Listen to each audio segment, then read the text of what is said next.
is Dalit. We said yesterday that we will go through it relatively quickly because the last minor that you learned while I was gone was Ois Dalit, was B'Kibul Yehudim, which is similar information. Obviously, we're going to read it. We're not going to rush through it. It's not going to tally there because it should be something that you feel very, very familiar with. So the last thing we said in Ois Gimel.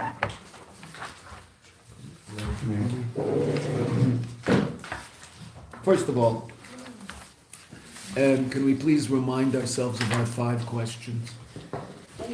First question. Connect. That's the answer. That's not the question. It's the answer. The language. Language. Veata tetzave. Should say, what does it usually say? Tetzave. B'nei so you fair. What's the second question? Torah, emphasizing Moshe as the source. Right, content. Why does it say Veata tetzave? Emphasizing Moshe seems to be the one mitzvah. That's not true. Kadosh Boruch was the one mitzvah. Okay, third question. Giving the oil to Moshe. Why are we giving the oil to Moshe? We should give it to Aaron. He's the one that lights the okay, someone other than Josh. Fourth question. Continuous light versus. Oh, beautiful. Okay, that's the 5th question. Why does it say in our pasuk Lalos ner Tommy the continuous light, whereas in the next pasuk it says mi erev ad baker from the evening until the morning, right? Okay. And the 4th question is kasis lamar and not kasis laha'ir, right? Why does it say kasis lamar as a luminary and not kasis? It's crushed laha'ir to illuminate. Okay, now we have answered the first 4 questions embryonically in the mimer. Okay, the doc already gave us the first answer. The first 2 questions, Lamaisa. Why does it say Veata tetzave? Both the language is strange because it should say tzav is b'nei Yisrael. That's the normal language of the Torah when HaKadosh Baruch Hu asks Moshe to relay a mitzvah to the Jewish people. Here it says Veata tetzave, strange language. Also, it emphasizes that Moshe is doing the mitzvah. So, what does Veata tetzave mean? One line. You will connect the Jewish people to a HaKadosh Baruch Hu. You, Moshe Rabbeinu, connect the Jewish people to a HaKadosh Baruch Hu. Right? And then we learned what's a result of that. We don't understand any of this yet, but okay, well, that's fine. What's a result of that? Beautiful. They will bring to you, Shem and Zayas, they'll bring about an elevation in you, and that Moshe is elevated by virtue of the fact that he connects the Jewish people to a HaKadosh Baruch Hu. Right? That's the first 3 questions. Right? Now, just to make sure we answered all 4, even though this is not the order in which things happen, what's the answer to the question? So far, again, we're going to understand this much more deeply, but what's the answer to the question as to why it says Kosis Lama'or as opposed to Kosis Laha'ir? You saw that yesterday? Maybe he's not. Wait, did you see that yesterday? No. So I don't want to guess. I want to know what the Rebbe says. To the idea of Ma'or is strengthening the Emunah in. Okay, but no, that's true. But what is Ma'or? What does Ma'or represent? Golus. No, the Kosis is the Golus. The crushedness of Golus. What does it bring about? The revelation of God. The essence of Hashem. The essence of Hashem, yes, but the essence of our soul, right? The essence of our soul, which is the Ma'or, the source of the light, not the light. The light of the soul is that level of the soul that's clothed in your body and energizes you. The source of that soul, Etzem and the Neshama, is sourced in the essence of HaKadosh Baruch Hu. That's the Ma'or. The Eibishter is the Ma'or, but also that level of soul is the Ma'or. So what is it? The crushedness of Gullus brings about a revelation of Etzem and the Neshama, the essence of the soul, which produces what? Tenuah, what movement? What reality in us? Serious nefesh. Okay? Say it. Okay, now, we don't understand anything we just said. I mean, that's not really true. We understand some of it, but there's a lot of it we don't understand because these are all just, we've learned enough to Chassidus to know that generally what happens in Maimarim, right? The Rebbe will ask questions, the Rebbe will give answers, and then the Rebbe will say the magic words. Tzarech lahavir. We have to understand all this, right? Okay, meaning we have the equation. 5 + 6 = 11. Good. Why? How does that work? What does that mean? What's 11? What's a 1 next to a 1? What is that? Now, in mathematics, we learned what that is. It's one group of tens in one unit. Okay, Beseder. I don't even have to think that anymore because it's so obvious to me. Okay, that's true. We all learned that. But at a certain point, that wasn't clear to us, and that those two numbers next to each other, what does that mean? What are they doing there? Right? I thought there was just a 5. Now there's a 5 next to a 2. What does that mean? What's a 5 next to a 2? Oh, it depends where the 2 is. Right? Is the 2 before the 5 or after the 5? Makes a pretty big difference. Right? Okay, fine. Where's that all? How does that all work? Well, okay, we figured that out. That's not so hard. So we have to figure this out also.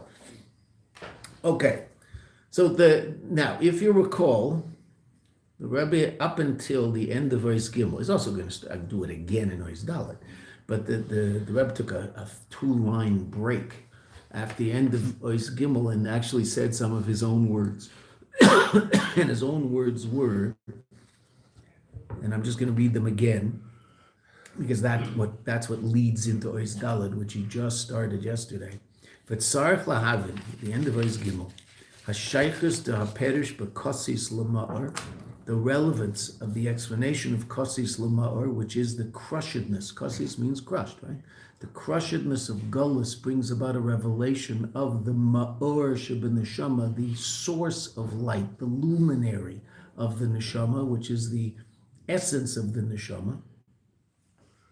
L'hamavur, what's the connection of that idea, l'hamavur, to that which is explained b'hamaimer, in the maimer lifnei zeh, before this, shemesha, v'yispashtusa delay shebachol dara, that Mesha and the expression of Mesha in every generation, Zan umfarnes es amuna, nourishes the amuna shetir b'pnimius, that it should be b'pnimius, it should be part of our conscious reality, right?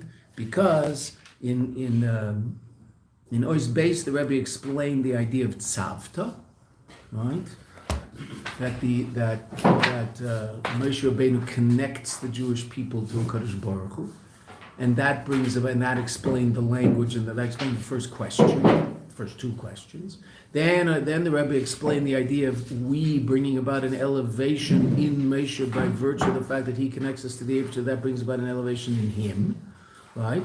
That's the end of base. In Gimel, the Rebbe explains the idea of Raya Mehemna, the shepherd of faith, that who's Moshe? Moshe is the one who connects the Jewish people to Or Ein Sof by virtue of what? What does he do? What does it mean he's a shepherd of faith? What does he do? It's 2 meanings that either... Okay, no, that's not true. Raya Mehemna has 2 meanings. I agree. One is faithful shepherd, one is shepherd of faith. But shepherd of faith has 1 meaning, which is... the faith of Yidden and helps...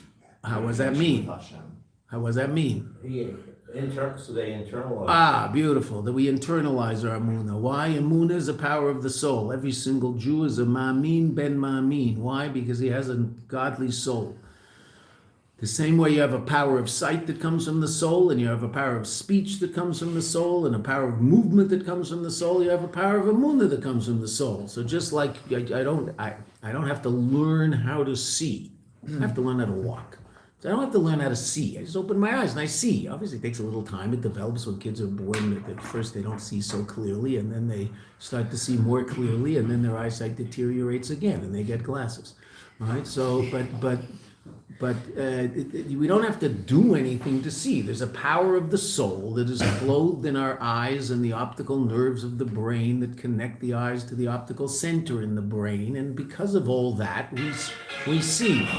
But we don't see because of the eyes, we see because of the power of sight that's in the soul that is clothed in the eyes. The or of sight, the power of sight that is clothed in the kli, the vessel called an eye, and those 2 work in concert to create what you and I call sight.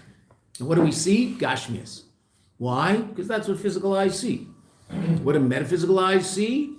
Ruchnias. What does that look like? I don't know. Right? Never seen that. Don't know what the Ruchnias looks like. Okay, but up there in Gan Eden, what do people see? Godliness. They don't see chairs and tables. They see godly reality. Okay?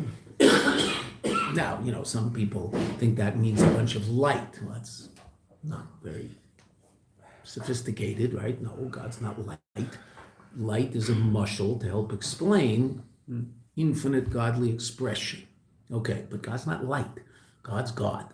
Godly energy called light is infinite godly energy, right? And that energy is clothed in kalim, in vessels, and is expressed in finitude. We've been through that many times. Okay. So that being said, there's a level of the neshama called ma'or, right? That level of neshama is the essence of the soul, and that will be the source of Mesiras Nefesh. The job of Moshe is to bring that level of essence into a state of conscious reality, so that you and I will be conscious of that power of the soul called emunah. Every Jew has it, right? It's not something you don't have to work on emunah. You have it. What do you have to work on? Internalizing emunah, so that you become conscious of your emunah, right? Okay. Who helps you do that? That's Moshe. Moshe is the one who facilitates that process. That's what Moshe is about, right? That's called das, as we'll see later. Okay, Beseder? So that's what we mean when we say Moshe connects the Yidden to the Eibishter. Moshe doesn't connect the Yidden to the Eibishter. I have a neshama, and my neshama connects me to the Eibishter. Beseder, but that doesn't mean I'm aware of that. Doesn't mean that I experience that. Who helps me experience that in my conscious reality? Moshe. That's what Moshe is about. Okay. And the Rebbe said in Gimel, that's shaykh to the Moshe in every generation, and who was the prototype of that in our Mimer? Mordechai Yehudi, right? So not only does the Zohar say that there's an expression of Moshe in every generation, the Maimer Chazal says it. It's in Nigla that Moshe in Mordechai B'derek and Moshe B'derek. Yeah? Okay. Now, the Rebbe asked at the end of Gimel, why do we have to understand the idea of Kasis L'Ma'or in connection with, what's the relevance of the idea of Kasis L'Ma'or to that which is explained before it, that there's an expression of Moshe in every generation, that he nourishes the emun of the Jewish people. What's the connection between those two? That's what Rabbi asked. Okay. Now, what you learned with Mendel. V'hine, habir b'pasid Veata tetzave. In the Mimer of the Friedrich Rebbe. We saw this essay, we're going to start again from here. In the Mimer of the Alter Rebbe, of the Friedrich Rebbe. The pasuk, the explanation of the pasuk Veata tetzave, it comes in that Mimer, Behemshech, is a continuation lehamavur, to that which is explained betchilas a Mimer, in the beginning of the Mimer, the Perish v'kibul Yehudim es asher yechalu lasos. The Friedrich Rebbe's Mimer begins with an explanation of kibul Yehudim es asher yechalu lasos, that the Yidden accepted at the time of Purim what they had only begun to accept at the time of Matan Torah. That's what the Friedrich Rebbe explains first in the Mimer. Then the Friedrich Rebbe comes to explain the pasuk Veata tetzave, that Moshe connects the Jewish people to the Eibishter. Okay? Wow. What the connection is, well, we'll see. The Perish kiblu Yehudim es she'echalu lasos, who is shekiblu ma she'echalu. They accepted fully ma she'echalu, that which they only began to accept Bizman Matan Torah. That's the Friedrich Rebbe's, that's the pasuk the Friedrich Rebbe uses to explain that idea. Chazal use a different pasuk to explain the same idea, basically the same idea. Right? Matan Torah Haisa Aschola. At Matan Torah, that was the beginning. Hechalu lasos, they began to do. Ubimei Achashverosh, in the time of Achashverosh, Bizman Gezeres Haman, in the time of the decree of Haman, Haisa Kabbalah, was the actual reception for Kibul Yehudim. This is what you saw in the Maimer of Kibul Yehudim, Tafshin Aleph. Valderech Maimer Razal, like it says in the Maimer Chazal, in the Medrash, in Gemara Shabbos, Ala Pasuk. That's in Gemara Shabbos, Pei Zayin, Pei Ches, Pei Tes. Those are the Gemaras about Matan Torah. You want to learn all sorts of interesting Medrashim about Matan Torah, go look there in Gemara Shabbos, in the end of the Peis. Kimu v'kiblu Yehudim. Right? What does the pasuk say? And this is the last thing we saw yesterday. Kimu v'kiblu Yehudim. They fulfilled and accepted the Jews. Now, of course, that order is wrong. It's not wrong. It's just hard to understand, because you first should say v'kiblu, they accepted, then kimu, and then they fulfilled. How can you fulfill something if you haven't accepted it yet? Right? So why does it say kimu v'kiblu? Oh, so what does it mean? Kimu, they fulfilled mashe kiblu kfar, that which they had already accepted. And what was that? That which they preceded the word nasa, we will do, to the word nishma, to we will understand. At Matan Torah, the Mesiras Nefesh of Matan Torah, Haisa Rak, or the Kabbalah soul of Matan Torah, Haisa Rak HaKabbalah. That was only the acceptance, the reception of the Torah. We hadn't really fulfilled it yet. Ubimei Achashverosh kimu masha kiblu. They fulfilled that which they received. So now again, we mentioned this yesterday, and it is interesting. And it's shaykh to footnotes, which we'll see perhaps later. In the Frierdiker Rebbe's statement, there doesn't seem to be any Kabbalah at the time of Matan Torah. Right? There's the beginning of it, but not the completion of it. Right?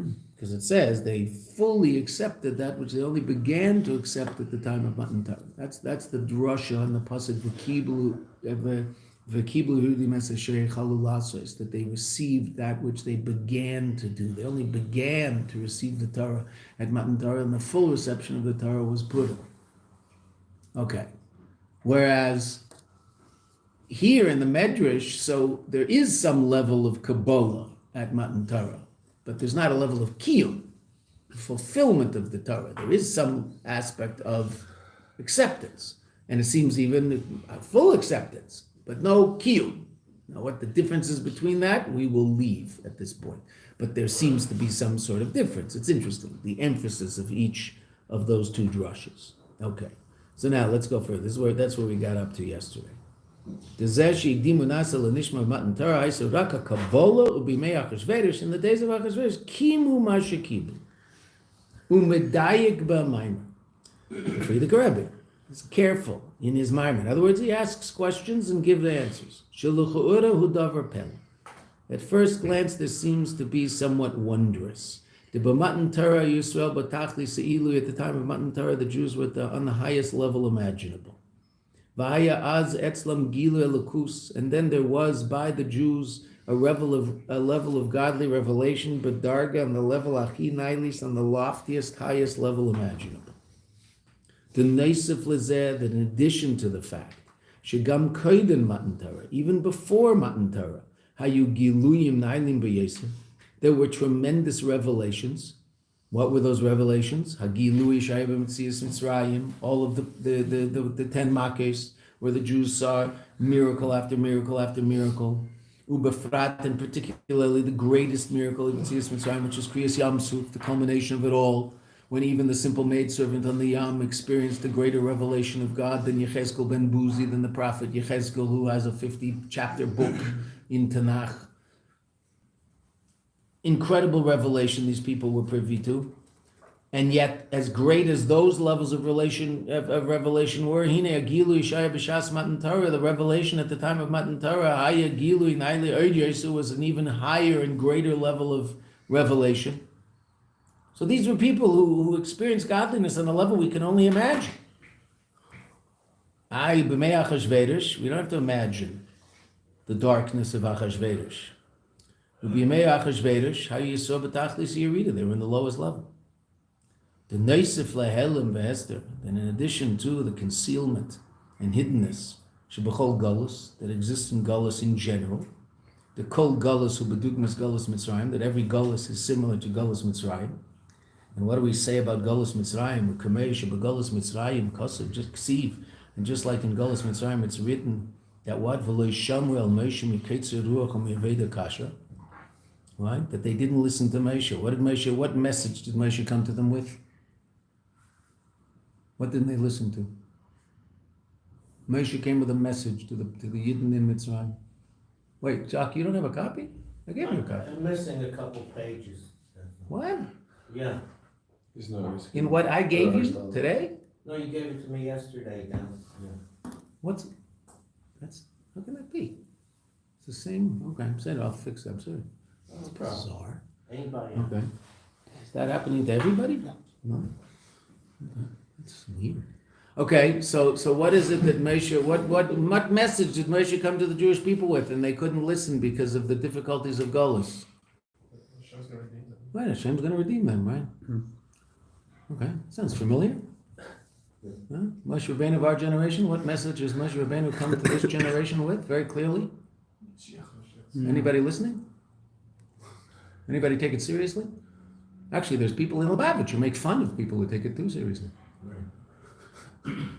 Lubavitchers who heard it from the Rebbe will do it. Someone else who never heard it from the Rebbe. There'll be Lubavitchers who heard it from the Rebbe and will make fun of people who might take it a little in a way that they think is more a little too much. No. You're talking about the end of the history of the world. Don't get too excited. Just be cool. Drink some nice 14-year-old scotch. Everything will be okay. Okay, manyen. Where does that come from?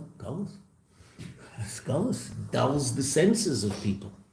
So that when Moshe came to us in Mitzrayim, what happened? We didn't listen. Why? But the pasuk explains, miketzer ruach, a shortness of breath, but meaning a shortness of spirit. Umiyaveda kasha, all the difficulties of our Veda at that time. It was just so hard to hear it. Right? The Rebbe says something extremely challenging in a Sicha, Parshas Pinchas, Tavshin Mem Dalet. Amazing Sicha. The Sicha is right after the famous Yud Beis Tammuz Sicha where the Rebbe screams, and I'm sure everybody has seen a video of this, Keravelt, Heint, turn the world over upside down. Right? That someone who isn't bothered by the fact that there's no base of Mikdash must have a heart of stone. The Rebbe says, turn over the world. Keravelt, Heint, turn over the world today. So that made a lot of waves, evidently. So that the Shabbos following that, the Rebbe, it's quite amazing. The Rebbe says that there are people who are wondering why there's this Rav in Brooklyn who keeps talking about the same topic every time he talks. He keeps talking about the same thing over and over and over again, and they don't understand why. And so the Rebbe deals with that for a while and puts an answer in their mouth. Kilu, like, it's just his dream, it's his goal, but it's not real, etc. And then the Rebbe explains that no, what's really the dream is Gullus, Hayinu Kecholmi, that real life is Gula and Gullus is only a dream. And then the Rebbe says, and the fact that the Frierdiker Rebbe said, La'alti l'tshuva, La'alti l'gula, immediately to tshuva and immediately to geula, so that means that the geula is imminent. And the Rebbe said that 40 years ago, Frierdiker Rebbe. 41, because the Rebbe said that, the Frierdiker Rebbe said that in 1943, and during the war, and the Rebbe was talking in 1984. So the Rebbe says, and there are people who will say, well, yeah, but that was 40 years ago, and we see that it maybe is not relevant today. Then the Rebbe says an amazing line. The fact that someone would say that means that they're so stuck in Gullus that they can't think straight. The only reason they would ask the question is because they're stuck in Gullus. And the Rebbe doesn't answer the question. He says the question's coming from a place in Gullus so deep that a person can't see reality. Whoa. Sort of puts in perspective what we heard 30 years ago, and people might say, oh, but that was 30 years ago. The Rebbe already dealt with that problem in Tafshin Mem Dalet. He dealt with it very clearly. But that's Gullus, so it's hard to see. Al Derek the Rebbe says, B'chol Gullus. There are a number of challenges b'kiyum Torah and mitzvahs. In Mitzrayim, they only had one mitzvah, basically. Okay, say that, Korban Pesach, I understand, but they had one basic inyan and avodah in Mitzrayim, and what was that? Listen to Moshe Rabbeinu. Moshe Rabbeinu is saying, okay, we're going to blow this joint, and either you listen or you don't listen.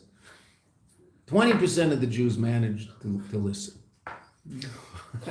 80%, I don't know, 20%, 80% were buried in Mitzrayim. It's just astounding, right? Now, okay, but don't judge them, right? Don't do that. Oh, if I were there, I would have listened. Right. If I were there, I wouldn't have owned slaves. Right. Tell me about it, right? Okay, so obviously an incredible challenge that they were facing. Unbelievable challenge. The darkness of Mitzrayim must have just been incredible. Okay. Moshe Rabbeinu comes along and starts doing miracle after miracle after miracle, and people just like you and I were unable to deal with that and somehow relate to it in any way, shape, or form that they believed that something was happening. Because when did the Yidden die? Which plague? Darkness. Right. Which number is that? 9. 9. Right? 9. Right. Okay. So that means they made it through 8 makes, these people, and still somehow weren't convinced. Right? There's nothing, yes, there's something wrong with them, but nothing wrong with them any more than what's wrong with us, right? It's not, these morons, right? No. People challenged by Gullus, and they failed the challenge. Okay, that might happen to us now and then. Well,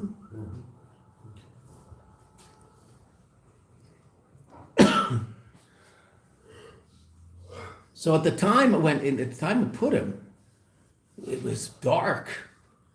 Hine az bezman gezeres haman. The time of the gezer of Haman, haya helim v'hester ad yeser. It was even worse than Mitzrayim on a certain level. Va'afal pikein is, after all, that was the only time in Jewish history that there was a decree to kill every single Jew on the face of the earth. Even 80 years ago, it didn't affect a fairly large percentage of the Jewish people, it's because they weren't where those horrible people were, right? Some were in North America and a lot were in North Africa. Sephardim, so it didn't affect the Sephardim, right? It affected the Ashkenazim in Europe. Okay, so as horrible and terrible as that was, it was not Purim. Purim was worse because it affected every single Jew on the face of the earth. Every single Jew on the face of the earth lived in the kingdom of Achashverosh. And there was a death sentence sent against every single Jew of Islam. Unbelievable darkness. And what happened? Where were we at that point? Why this happened? So we don't know why things like this happen. But I mean, it just on a simple level, what happens before the decree? Where are we? We're at the party. We're at the party. Achashverosh throws a party. We want to be part of the party. We want to be part of the society that Achashverosh is all about, and we want to be at the party, right? So, Achashverosh was very kind. What did Mordechai make sure was going to be at the party? Kosher wine, kosher food, because at least the Yidden should drink kosher wine and eat kosher food at the party, but we're at the party, right? So there's a Super Bowl party, and we're all there.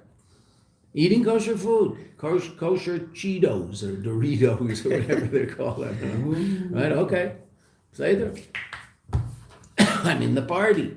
So that's a function of a rather low level. Does that mean the person deserves to be thrown off a cliff? No. That means the person is succumbing to the darkness of Gullus in a way that isn't healthy. Okay, and that was Purim. That was what happened at Purim. Everybody went to the party. We were so excited that we were invited to the party. Right? We're part of the show. We made it. We're at the party.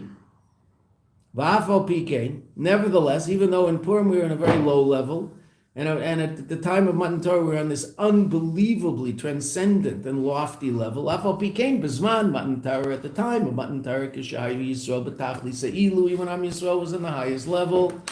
At that point, that was only the beginning. You saw all this. Ubezman Gezeres Haman, at the time of Gezeres Haman, Kishayu B'tachlis Shiflis, we're in the lowest level imaginable. As Dafka Kiblu Mashiach Matan Torah, they finished the job. They received fully that which they'd only begun at Matan Torah. How can that be?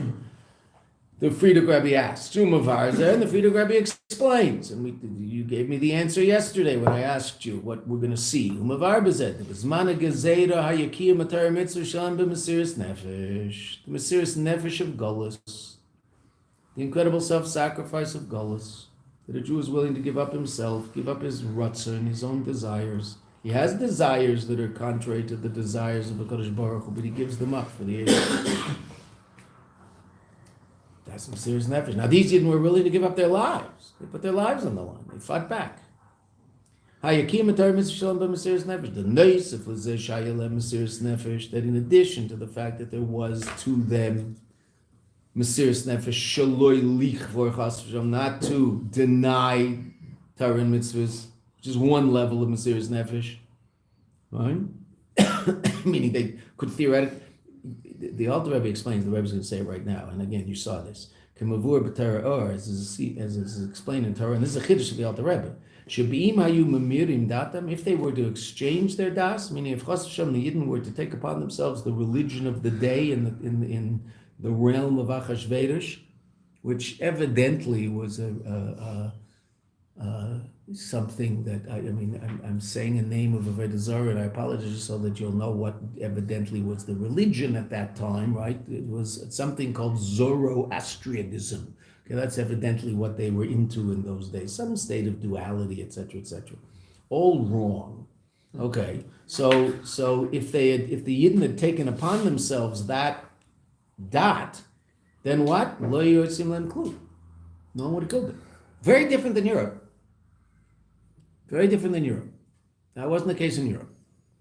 But there were Yidden who did take upon themselves the religion of Central Europe. Right? Chas v'shalom. They did. They had already, not because of the decree, just because they had wanted to be part of the party. Right? And they were still killed as Jews. Very different than what happened to us 80 years ago. Right? In that sense. Lo yotzim lem klum. And by Haman wanted to kill the Yehudim. So that's what the Bible says. It's only on the Yidden. Va'afal means someone who ascribed to dat Yehudit, right? The Jewish religion. Va'afal pike, nevertheless, nevertheless, no one evidently entertained the thought to this, literally, lo alal datam, it didn't go up on their thought, and machshavas chutz, an external thought, chas v'shalom. No one thought to do that. So in addition to that not only did they stand strong and not blaspheme, they had mesiras nefesh on the positive performance of mitzvahs. Right? Not only did they hide and not do averas, but they actually went out publicly and did mitzvahs, as we talked about yesterday. They had mesiras nefesh also for the performance of mitzvahs. To such an extent, they got together groups of people in public, lilmod Torah b'mesiras nefesh, to learn Torah in public b'mesiras nefesh. Unbelievable. And the example we brought yesterday was 22,000 Jewish children in the soccer stadium of Tehran saying psukim today. That's what Mordechai did. You got 22,000 kids together to say the 12 psukim. Wow. I mean, just you have to understand these things in modern day terms, okay? Or to, in Red Square, Tiananmen Square, whatever it's called over there, right? Okay? Complete godless place. Completely godless. Okay, fine. Stand up there and scream out the glory of God. I don't think they'll be so happy. Those the people who run Beijing, right? This is sort of, going to push their buttons. Okay. Though they haven't made a clear statement that they want to wipe us out, Baruch Hashem, Haman had. And yet still Mordechai organized that. But it's not just Mordechai. We know the Yidden Bechlal used to get together in public and learn Torah against the decree. The decree was not to do that. And yet they did it anyway. Why? Mesiras nefesh. So again, the Mesiras nefesh was not simply not to transgress. The Mesiras nefesh was to make a public expression of their Yiddishkeit.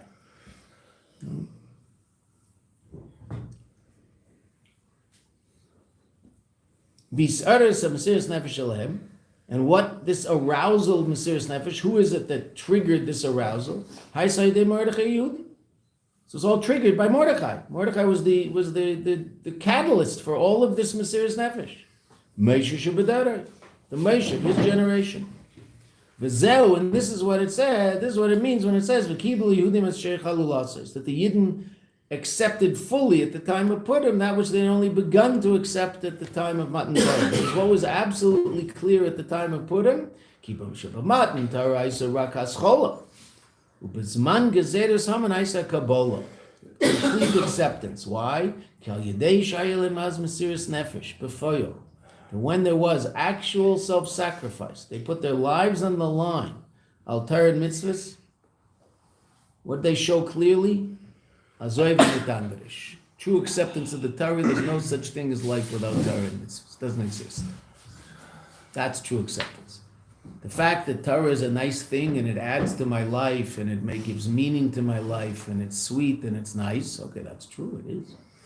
Okay. But when is Kabbalah Torah real? When it is my life. not one that's a nice addition to my life. There's my life, and there's me, and there's something nice. Torah mitzvahs, it gives meaning to my life, structure to my life. It's very nice. And I'll explain to you how and I'll use the word I and me 15 times in the sentence, explaining to you how Torah fits. And the word I and me will be the most common words used in that explanation. That's an important step in the process. But there's another step in the process. When it's not about I and me anymore. Why do you keep Torah and mitzvahs? God said so. And it's beautiful, it's incredible, it's amazing, it's the best thing ever. Right? Does it give meaning to life? Yes. Does it give structure to life? Yes. Will your life be healthier? Yes. Okay, is that the reason to do it? No. Why do you do it? Because God said so. And God's cool. So, end of discussion. Everything else happens. All these other amazing things happen. Right? And because I'll talk about them. It's not like we pretend they're not there. That's just not the reason to do it. Right? What's the mushal we've used many times? Husband bringing his wife flowers. Right? The creepy husband, why does he bring his wife flowers? Because when he brings her flowers, she cooks a better dinner. Okay, he's a creep. Right? Okay, who did he bring flowers to? Himself. He wants a better dinner. Right? The second guy brings flowers to his wife because there's a nice atmosphere in the house when he brings home flowers. Who did he bring flowers to? So, nice atmosphere. She also gets from the nice atmosphere. She also eats the dinner. Right? But he brought it because he likes the atmosphere. Third guy brings flowers to his wife because all the books on husbandry, which is really something else, right? I don't know. It's taking care of animals, right? Is it taking care of animals or something? Husbandry? Yeah. Okay, which is a funny thing. But anyway, if there's an animal in the relationship, it's not the woman. But anyway, so in husbandhood, right? He read a book on husbandhood, and what did he read in that book? That husbands bring home flowers. So he wants to be a good husband. So who did he do that for? Still himself. The highest level of himself is still himself. The fourth guy, why is he bringing flowers to his wife? His wife likes flowers. Oh, wow. Finally, a mensch. Right? Who is he thinking about? Her. Now, that guy, is he a better husband? Yeah. Is the atmosphere in the house better? Yeah. If she's cooking dinner that night, is it a better dinner? Yeah. Why did he bring it? Not for those things. They happen, but that's not what he's doing it for. Why is he doing it? She likes flowers. Why do you put on tefillin in the morning? God likes tefillin. Why? I don't know. And you know what? I don't care. It's not my business. Right? I'm not God. I can't figure out why God likes tefillin. Black boxes, leather straps. Why some funky guy? And Baruch Hashem, he didn't tell us to put studs in our tongue. Because we would do that too. Right? If he told us to, that's what we do. Why? Because that's what he likes. Baruch Hashem, he doesn't like that. Because it must be weird to have this thing in your mouth all the time. Okay, fine. And beep every time you go through if you fly a lot, you beep a lot. It's just like, oh, can I just put that thing on your tongue? They want to check you out, right? Okay, Baruch Hashem, he didn't ask us to do that. Just white capes and leather straps, which looks pretty cool at gate 38 while you're waiting for your plane, right? It's good, Should you be embarrassed of that? No, don't be embarrassed. Why in the world should you be embarrassed serving God? The people not davening should be embarrassed. Why aren't you davening? And the non-Jews also. Why aren't you praying to God? You shouldn't pray to God. I understand. He didn't give you everything you have. The fact you can afford a ticket, it didn't come from him. So thank him. I don't understand. So I'm the guy looking like a weirdo with my cape. Maybe there'll be the 9 of you, and you can feel support from the other 9 guys in the minyan, right? So it's not so crazy being the only guy. Whatever. Right? The only thing worse davening in an airport is davening on a plane. That's the worst. Dr. Brower from Montreal wrote a little book about his tshuva experience, and it's I don't know what it's called. It's a little paperback book, and it's fantastic. And one of the things he talks about is davening on the plane. He said he hated davening on planes. He always avoided davening on planes. Once he was flying from Montreal to LA, and he had to daven on the plane. So he found some place where no one would see him. And he put on his tefillin, and he put on his talis, and he put on his tefillin, and he's like in this there's a wall on one side, a wall on the other, and it might be maybe only one person on the whole plane will see him.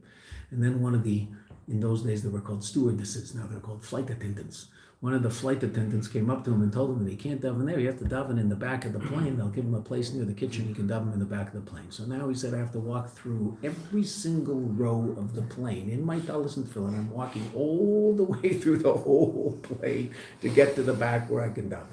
So he said it was the most self-conscious moment of my life. He walked all the way to the back, fine, and he davened there. And then he finished davening, and there was a movie. In those days, there was only one movie. You didn't get a choice. They put on a movie, right? What was the movie they put on? The Jazz Singer. What was the jazz singer about? A chazan who became a jazz singer, or the son of a chazan. Okay, the son of a chazan. The son of a chazan became a jazz singer, right? So there was a lot of chazanas in it, right? And a lot of tallis and tefillin in it. Right, there were scenes of tallis and tefillin in the movie, right? I never saw the movie, but I remember it was a famous movie. We all heard about it when I was a kid, right? It was the first talkie. It was the first talkie? Yes. No, but wasn't there also a more modern version of it? Yeah, there was a modern version of it, but this was 1929. But I don't think that's what they were watching on the plane. Didn't they do I'm sorry. Didn't they do a more modern version Neil of Diamond. Neil Diamond. Neil Diamond? Neil Diamond, the Jew. He's Jewish? Yeah. Okay, say them. So as he was walking back to his seat, everybody was stopping. He said, "Wow, you're just like in the movie. That's so cool. That's so amazing. Wow, you're the greatest guy. Incredible." He's going, "Wow, Abishter, you're something else. What a lesson I'm being taught on this plane." Everybody was saying, "You are the greatest. Go, man. You're great. Wow, look, you're on the screen, man." Can I get your autograph? Okay, can you autograph your colors for me? Such an opportunity. Would you like to try them on? Oh, exactly. Yeah. Like my kibbutznik. I was shocked. He put on tefillin. Baruch Hashem. He did. Right? Oh, I have to tell you guys, you know what happened last night? One of the coolest things that ever happened in a classroom happened last night. Girls always do Purim-shtik in the Sams. And usually it's okay. Once I walked out to my car, my whole car had been wrapped in toilet paper. Right? The whole car. That means they weren't inside learning Chassidus. They were wrapping my car in toilet paper. Okay, so that's cute. I mean, it is whatever it is, right? So it's not overly creative. Evidently, I wouldn't know this, but evidently I talk about my grandchildren now and then. That's what they say. So after about 5 minutes of class, all of a sudden, every single girl in the class is fiddling around. They pick up a piece of paper and they go like that. And there are 81 different pictures of our grandchildren. Whoa. Oh, wow. It was the coolest thing in the world. It was unbelievable. And of course, they filmed my reaction, which was also funny. I mean, they're not allowed to have phones in class, but one of them brought a phone into class to film the reaction. But it was so clever. So where in the world did they get these pictures? That's what I couldn't figure out. But they got these pictures inside job. It was an inside job. They called my wife yesterday morning in a day. She was in her clinic all day, so I don't know how she had the time to do it. But yesterday morning, they called her up and asked for, here's my WhatsApp. That can you please send as many pictures of your grandchildren, pictures of as many of your grandchildren as you can find.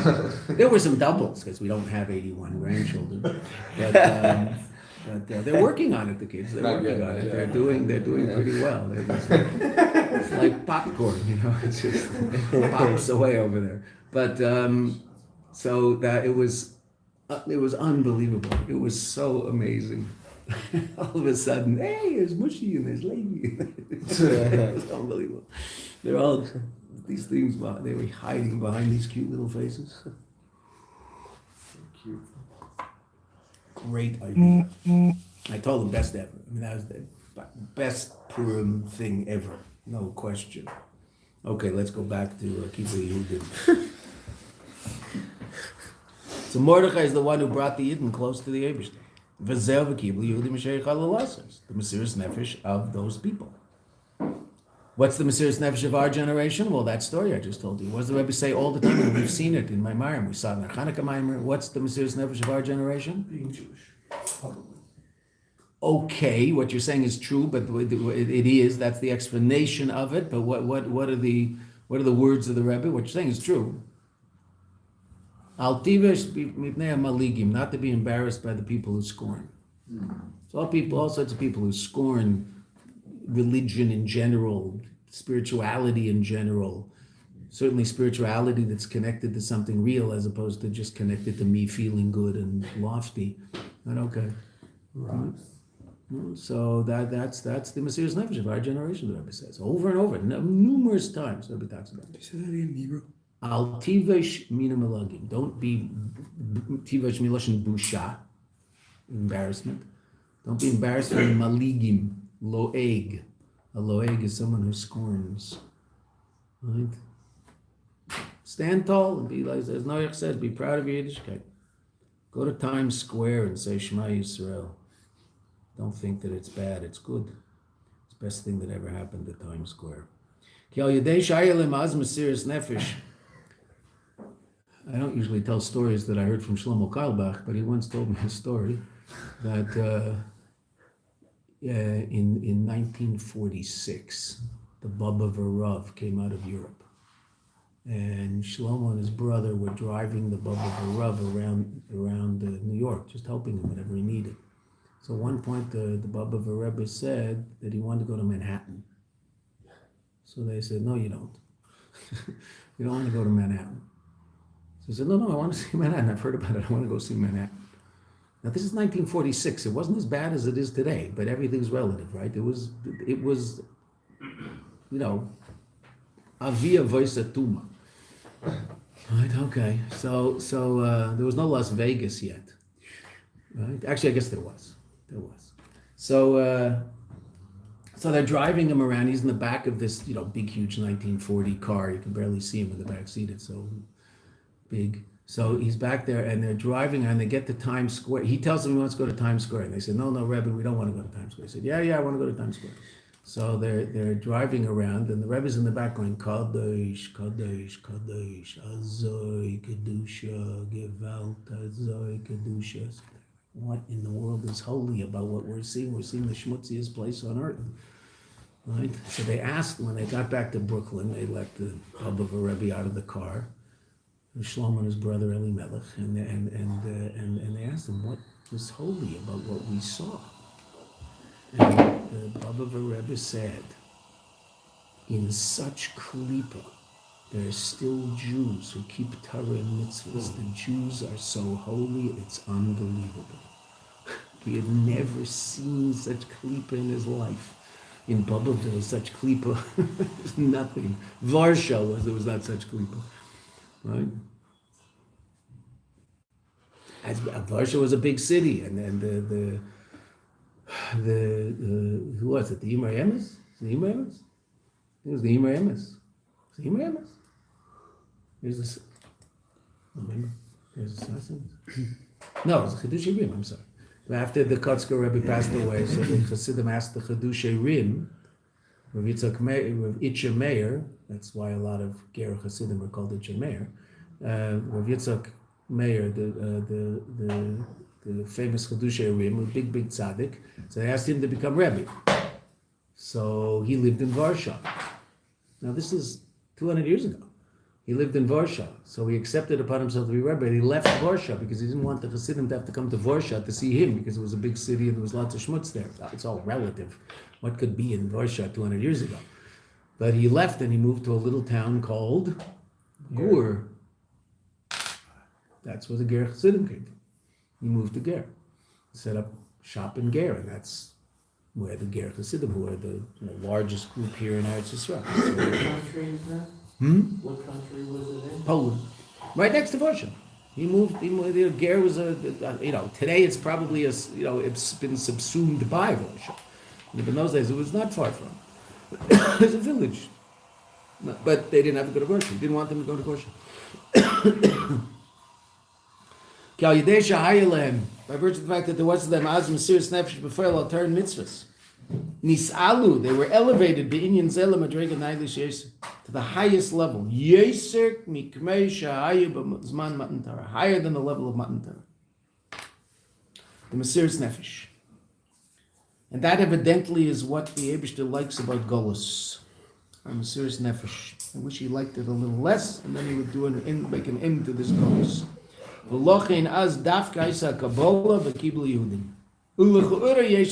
go a little further. Okay, so that you saw in Kibul Yehudim. At first glance, one can say, Shapedish b'kosis lamar. Now we're going back to the Friedrich Rebbe's Maimer. Okay, we're going to have to tomorrow. One of the first things we're going to have to do is put in order the Rebbe's Maimer. We'll see it a little bit now, but we're going to make sure that we understand that because that's what's going to be dealt with in our Maimer now. Shapedish b'kosis lamar. This explanation of kosis lamar, that the crushedness of Golus brings about a revelation of the ma'or shel neshama, the luminary of the neshama. Sha'al yedei kosis, by virtue of the kosis, nishbar v'nitke, borrowing two words from David HaMelech. Leiv nishbar v'nitke, David HaMelech says in Tehillim. That's the heart, the broken and downtrodden heart that the HaKadosh Baruch Hu never dismisses. By virtue of the kosis, nishbar v'nitke magim la ma'or, we come to the ma'or, to the luminary. Hu biur, this is an explanation, alzeh, of the idea, shebezmana gezeira dafka, that at the time of the decree specifically, ba'u l'mesiras nefesh, that they came to a state of mesiras nefesh, ba'efen naila yeser, on a higher level, ki mesiras nefesh hi mitzad etzem in the neshama, because Mesiras Nefesh comes from the essence of the soul. There are different levels of Mesiras Nefesh. We've talked about that. There's Mesiras Nefesh that comes from intellect, right? The Mesiras Nefesh of the non-Jewish soldier. He's Mesiras Nefesh, right? He's giving up his life for his country. Okay, where's it coming from? Seichel. He's come to the intellectual decision that this is the right thing to do. That doesn't mean it's not Mesiras Nefesh. But it's not Mesiras Nefesh Etzem in the Shama because it doesn't have an Etzem in the Shama, okay, but it's still being Mesiras Nefesh for what he believes in. But that's coming from Seichel. There's Mesiras Nefesh from a level called Chayesh of the Nefesh, the Ratzon, the desire to be close to the Eibishter through Mesiras Nefesh. On a certain level, that's Rabbi Akiva saying, all my life I've waited for this. I mean, I want this. This is an expression of my Ratzon. My true Ratzon is to be Mesiras Nefesh for the Eibishter. And then there's Mesiras Nefesh that's completely beyond any cheshbon whatsoever. That's Mesiras Nefesh Avram Avinu. That you see Rabbi Akiva and Avram Avinu. That's Mesiras Nefesh from the essence of the soul, right? And that's what the Rebbe is talking about here. That's you. Generally, that's where Mesiras Nefesh comes from. But there are different levels of Mesiras Nefesh.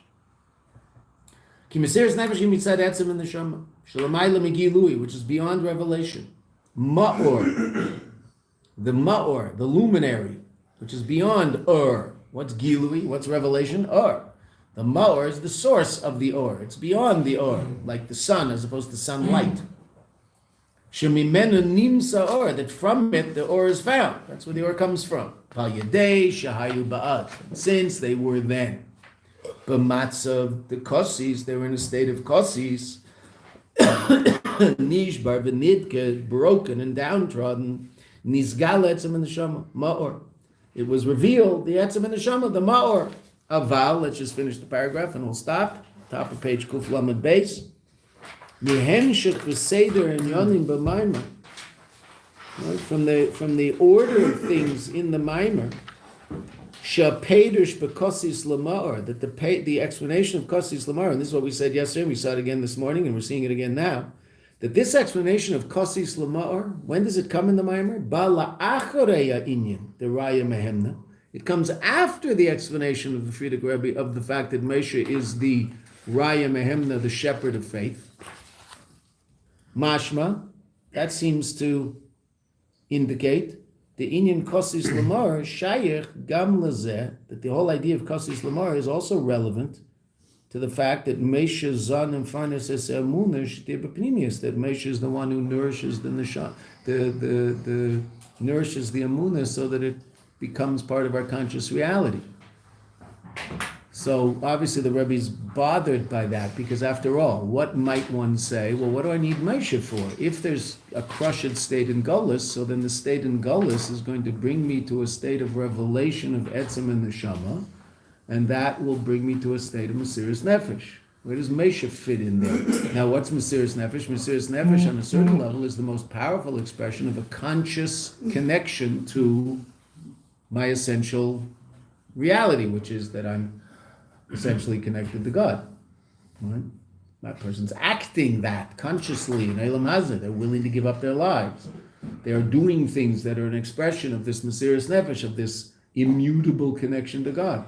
Azoy v'nitandrish. That is the way it is, and there is no other way. That expression. Where does that resonate? In their conscious reality. That's Mesiras Nefesh. It's happening down here in Eilam Hazeh. So then where does Moshe fit in all that? But the way the Frierdiker Rebbe writes it, first the Frierdiker Rebbe explains Raya Mehemna. Moshe is the one who internalizes Emunah. And then the Rebbe talks about Kosis Lamar. So there seems to be a connection between Moshe and the Mesiras Nefesh. Why? Why is that? Now, we understand that somehow Mordechai is the one who facilitated the Mesiras Nefesh of the Yidden in the time of the Gzeres of Haman. Well, okay, but that also is a why did that have that? Why do I need a Mordechai for that? Don't I have a Nefesh Elokis? And isn't my Nefesh Elokis essentially connected to the Eibishter? And isn't the level of the etzem of my soul essentially rooted in the essence of HaKadosh Baruch Hu? So if push comes to shove, if that's revealed, then that's called Mesiras Nefesh. And what reveals that is the crushedness of Gullus. So won't I express my essential connection by being willing to give up my life? So where's Moshe fit in all that? By the Frierdiker Rebbe, though, first Raya Mehemna, and only afterwards Kosis Lamar. It seems that Kosis Lamar is dependent on Raya Mehemna. Why? Okay, we don't know yet. That's where we'll stop. V'yesh levar zer al pi. We'll see this based on what happens next. Okay, bye.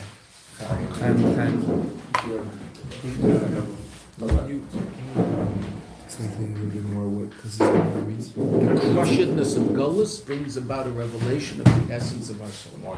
Ma'or's essence, the source of light, not the light, like the sun. The sun is a ma'or. The sun is a light. It's the source of light. It's beyond light. Light doesn't have absolute existence. The sun has what exists? The sun. What's sunlight? An expression of that existence. Sunlight is buckled to the sun. If there's no sun, there's no sunlight. Okay. So too, there's no essence of the soul, then there's no level of the soul that emanates down into our body and illuminates our body. So the essence of the soul is called the ma'or. I always use the mushroom of light. That's always the mushroom for such things. Okay, so the crushedness of Gullus brings about a revelation of that state. But it's a great way to. I won't be with Marsha again, but then only gonna be the last one. What are you doing with Misrat Panim? Oy vey, what are you doing? I actually started this before I even came to Yeshiva. Okay.